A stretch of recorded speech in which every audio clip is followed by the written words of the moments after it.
është shumë e rëndësi se si në çfarë ambienti rritet fëmia, në çfarë ambienti i merrit ne. Mënyra se si babai e trajton nënën, në atë mënyrë djali do t'i trajton femrat në jetë. Në çfarë mënyrë babi e trajton nanën edhe e sheh vajza atë lloj sjellje do e pranoj prej meshkujve të tjerë. Do të thonë baza prej aty fillon.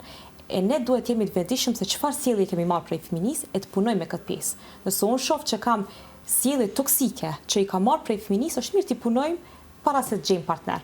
Që thonë disa, e mirë është këtë të rinjt mi vëndu me një test që a i kalojnë testin a mund të martohen nëse jo.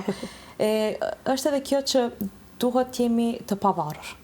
Qof femra, qof meshkuj, që nëse ndodh diçka e tillë në jetë, se nuk është e thanë që mos i ndodh askujt, të jemi të pavarura që të mund të ecim para.